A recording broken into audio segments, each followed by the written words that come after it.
This happened a couple of years ago when I was a senior in high school living in Southern Cali. It was later in the evening, sometime between 8 and 8:30 I'd say, and my mum and I had just gotten home from a long day of driving and visiting family to discover that our cat was completely out of food. I was tired of being in the car by then and didn't want to go to Petco to get cat food, but my mum begged me to go with her, so I finally caved and just said yes.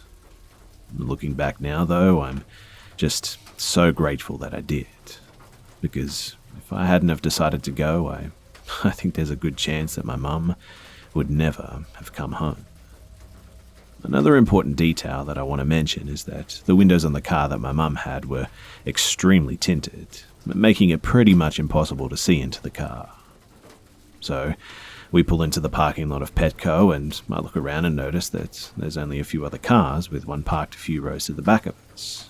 My mum says that I can just wait in the car since she's just going in real quick to pick up the food. A minute after my mum walks out of the car and is halfway to the store, the car that was parked a few rows back pulls up in the spot right next to our car on the passenger side. I think it's a little strange, but think maybe the person wanted a closer spot to the store or something. A man steps out of the car and gets his big German Shepherd out of the back of his car and walks into the store. I'm looking back inside the store and notice that this guy is watching my mum and following her around, but not enough for her to notice though. He gets ahead of her in line, and after he checks out, he stands outside the entrance and is watching her check out.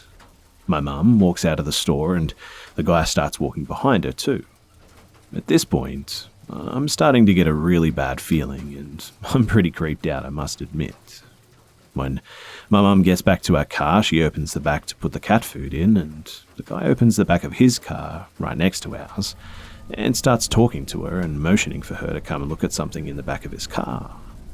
My mum, being completely oblivious, takes a few steps over and is looking into the back of his car at this point.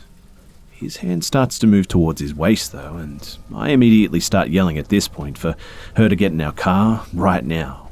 The guy looks up super shocked, as I'm guessing that he never saw me in the car and just stops talking to her. My mum looks really confused, but after I yell at her some more to get into the car, she finally does. The creepy guy immediately gets into his car and drives off in a hurry too. When my mum gets into the car, I ask her what the guy was saying to her, and she tells me that he was telling her to take a look at something that he got for his dog that was in the back of his car. I tell her everything that I observed and that I'm pretty sure that he was actually trying to abduct her.